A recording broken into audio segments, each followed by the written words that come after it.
તો નવેમ્બરમાં મજબૂત વેસ્ટર્ન ડિસ્ટર્બન્સ હિમવર્ષાને લઈને નવેમ્બરમાં ઠંડી પડવાની શક્યતા, ઠંડા પવનો પણ ફૂંકાવાની શક્યતા રહેશે। ડિસેમ્બરની શરૂઆતમાં વેસ્ટર્ન ડિસ્ટર્બન્સ આવવાની શક્યતા છે। ડિસેમ્બરનું વેસ્ટર્ન ડિસ્ટર્બન્સ કડકડતી ઠંડી લાવશે। નવેમ્બર માસમાં મજબૂત વેસ્ટર્ન ડિસ્ટર્બન્સ આવશે, જેના કારણે દેશના ઉત્તરીય પર્વતીય પ્રદેશોમાં ભારે હિમવર્ષા થતાં નવેમ્બરમાં પણ ઠંડી પડવાની શક્યતા રહેશે અને 23મી ઓક્ટોબરથી ઠંડા પવનો ફૂંકાવાની શક્યતા રહેશે। આ ઉપરાંત લગભગ નવેમ્બર ડિસેમ્બરની શરૂઆતમાં પણ વેસ્ટર્ન ડિસ્ટર્બન્સ આવવાની શક્યતા રહેશે। લગભગ આ વેસ્ટર્ન ડિસ્ટર્બન્સ છે ડિસેમ્બરના એ કડકડતી ઠંડી લાવી શકે તેમ છે અને નવેમ્બરમાં પણ સવારના ભાગમાં ઠંડા પવનો ફૂંકાવાની શક્યતા રહેશે। તો બીજી તરફ ગુજરાતમાં ડિસેમ્બરની શરૂઆતમાં ઠંડી પડવાની શક્યતા રહેશે। ગાત્રો થીજવતી ઠંડી 22 ડિસેમ્બર બાદ પડી શકે છે। ન્યૂનતમ તાપમાન 8 ડિગ્રી રહેવાની શક્યતા છે। ઉત્તરાયણ બાદ પણ ઠંડા પવનો ફૂંકાવાની શક્યતા। પણ કડકડતી ગાત્રો થીજવતી ઠંડી 22 ડિસેમ્બર બાદ પડવાની શક્યતા રહેશે અને આ ઠંડીમાં ન્યૂનતમ તાપમાન 8 ડિગ્રી સેલ્સિયસ જેવું કોઈ ભાગમાં થવાની શક્યતા રહેશે, પરંતુ ઉત્તરાયણ બાદ પણ ઠંડા પવનો ફૂંકાવાની શક્યતા રહેશે અને ઉત્તરાયણ બાદ પણ લગભગ ઠંડા પવનની અસરથી લગભગ સખત ઠંડી પડવાની શક્યતા રહેશે। એટલે ઠંડી જે છે એ આ વખતે ડિસેમ્બર અને જાન્યુઆરી માસમાં પડવાની પણ શક્યતા રહેશે। તો 17 અને 18 ઓક્ટોબરે વાતાવરણમાં ગરમી આવવાની શક્યતા છે। મહત્તમ તાપમાન 35 થી 36 ડિગ્રી જઈ શકે છે। દિવસે ગરમી જેવું વાતાવરણ જણાશે। લગભગ 17 ઓક્ટોબર અને 18 ઓક્ટોબરથી વાતાવરણમાં જે ઠંડક છે એમાં ગરમી આવવાની શક્યતા છે અને મહત્તમ ઉષ્ણતામાન લગભગ 33-34 ડિગ્રી સેલ્સિયસ અને કોઈ ભાગમાં 35 થી 36 ડિગ્રી સેલ્સિયસ જેવું થઈ જવાની શક્યતા રહેતા હવે દિવસના ભાગમાં થોડા દિવસ ગરમ જેવું હવામાન જણાશે। તો 18 અને 19 ઓક્ટોબરે અરબસાગરમાં સિસ્ટમ બનશે। આ સિસ્ટમ વાવાઝોડામાં પણ તબદીલ થઈ શકે છે। અરબસાગરની સિસ્ટમ ઓમાન તરફ જઈ શકે છે। 18-19 ઓક્ટોબરમાં અરબસાગર અને બંગાળ ઉપસાગરમાં બેમાં સિસ્ટમ બનવાની શક્યતા છે અને આ સિસ્ટમ 18-19 ઓક્ટોબર બાદ ભારે વાવાઝોડામાં પણ તબદીલ થઈ શકવાની શક્યતા રહે, પણ ત્યાંનું રિમ્યુનરેશન અરબસાગરમાં આવવાની શક્યતા રહે। અરબસાગરની સિસ્ટમ ઓમાન તરફ જવાની શક્યતા રહે।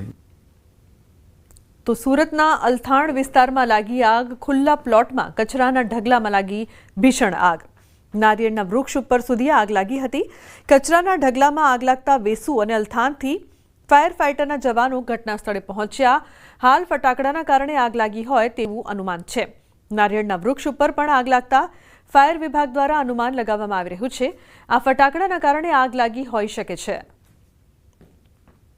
તો ખૂબ જ ભીષણ આગ કચરાના ઢગલામાં લાગી હતી। આગના ગોટે ગોટા દૂર સુધી ધુમાડાના ગોટે ગોટા દેખાયા। નારિયેળના વૃક્ષ પર આગ લાગી હતી। આગ વધુ પ્રસરી રહી હતી। ફટાકડાના કારણે આગ લાગી હોવાનું હાલ અનુમાન લગાવવામાં આવી રહ્યું છે।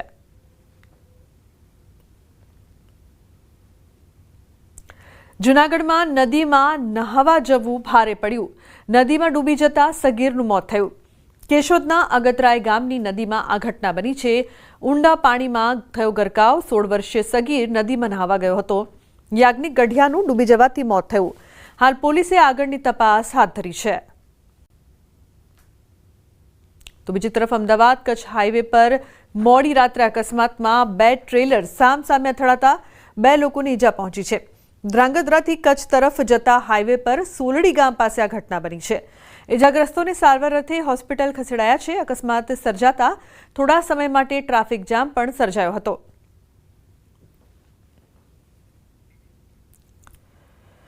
તો સાબરકાંઠાના પ્રાંતિજ પોલીસ મથકે સ્થાનિકોનો હોબાળો। પ્રાંતિજ શહેર ભાજપ પ્રમુખ પર આરોપ। સ્થાનિક યુવતીનું બ્રેન વોશ કરી ભગાડી ગયાનો આરોપ। યુવતીના પરિવારજનો સાથે ટોળું પ્રાંતિજ પોલીસ મથકે પહોંચ્યું। યુવતીને શોધી માતા પિતાને સોંપવા પરિવારજનોની રજૂઆત। યુવતીને ફોસલાવીને લગ્ન કરી ક્યાંક લઈ ગયાના આક્ષેપ। યુવતીના પિતાએ 2 દિવસ અગાઉ પુત્રી ગુમ થયાની પોલીસને ફરિયાદ કરી હતી। તો ટ્યુશન ક્લાસીસ ચલાવે છે શહેર ભાજપ પ્રમુખ. ટ્યુશન ક્લાસીસની સ્ટુડન્ટને જ ભગાડી ગયાનો આરોપ છે. આ ઘેર કોઈ નતું, છોકરીનું ખાઈને લઈ ગયું. કોઈ જ નતું ઘેર, 2 છોકરીઓ જ હતી ને છોકરી 12 વર્ષથી રીબાતી હતી અંદરની અંદર. શી ખબર એને કેવી રીતે બ્લેકમેલ કરતો હતો છોકરો. અમે બહુ કોશિશ કરી એને જાણ કરવા, પણ એ કોઈ કહેતી જ નથી. તો માળિયા મિયાણા નજીકથી ડમ્પરમાંથી દારૂ ઝડપાયો છે. રેતીની આડમાં લવાતો વિદેશી દારૂ બિયરનો જથ્થો ઝડપી પાડ્યો છે. ડમ્પરમાં તાડપત્રી ઢાંકીને છુપાવ્યો હતો દારૂ બિયરનો જથ્થો. ટ્રક ડ્રાઈવર ચુનીલાલ હુડાની ધરપકડ કરવામાં આવી છે. દારૂ મોકલનાર વિજય પટેલ વોન્ટેડ જાહેર કરાયો છે. 4320 દારૂની નાની બોટલ, 2568 બિયરના ટીન અને ટ્રક સહિત ₹25.93 લાખનો મુદ્દામાલ કબજે કર્યો છે.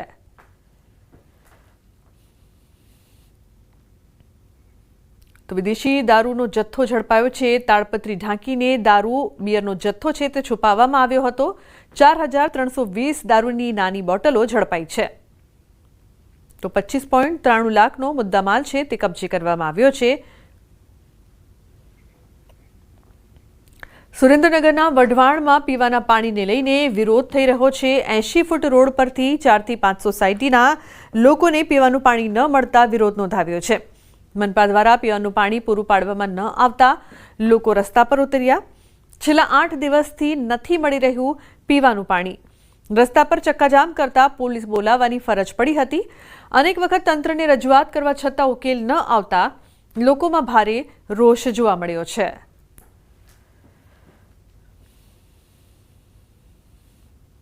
નર્મદા જિલ્લાના ઝરવાણી ખાતે તેલંગાણાના 8 લોકો ફરવા આવ્યા હતા. ઝરવાણીના જંગલમાં જેમાંથી 5 લોકો રસ્તો ભૂલો પડી ગયા, એકબીજાથી વિખૂટા પડ્યા હતા.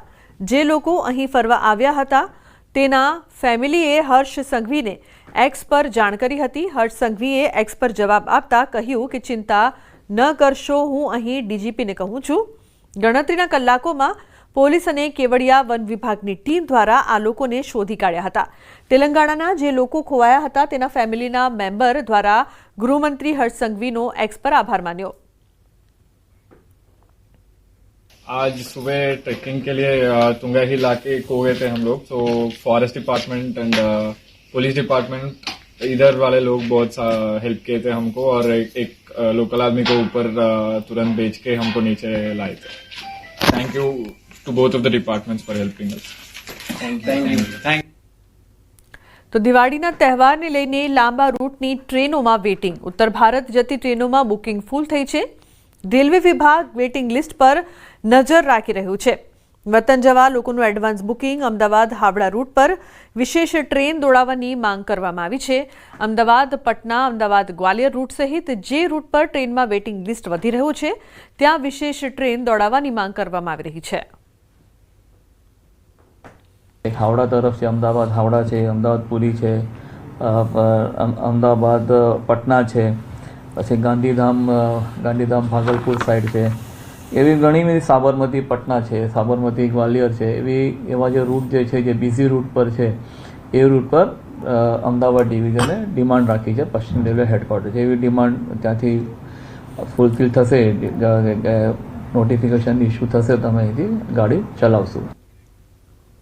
તો અમદાવાદના બજારોમાં દિવાળીની ખરીદી માટે લોકો ઉમટી પડ્યા છે.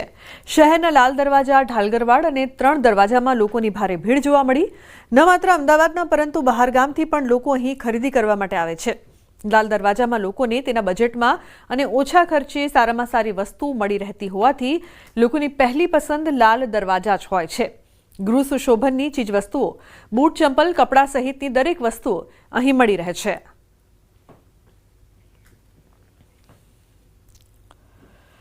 હું કલોલથી આવું છું હું ખરીદી કરવા અને ખાસ 12 મહિને હું આવતી હોઉં છું પરિવાર સાથે. અમે ચાદરો, ઘરના તોરણો, બધી જ વસ્તુ અહીંયા સારી મળે છે એટલે અમે અહીંયા ખરીદી કરવા. દિવાળીને હવે ગણતરીના દિવસોની વાર છે ત્યારે અમદાવાદની સૌથી જૂની ઓળખ અને વર્ષો જૂની ઓળખ એવા લાલ દરવાજા વિસ્તારની અંદર લોકો ખરીદી કરવા માટે ઉમટી પડ્યા છે. આપ લાલ દરવાજા વિસ્તારના આ દ્રશ્યો જોઈ રહ્યા છો કે જ્યાં રવિવારની સૌથી વધારે ખરીદીની ભીડ છે તે જોવા મળી રહી છે. લાલ દરવાજા વિસ્તારની અંદર મોટા પ્રમાણમાં લોકો ખરીદી કરવા ઉમટ્યા છે.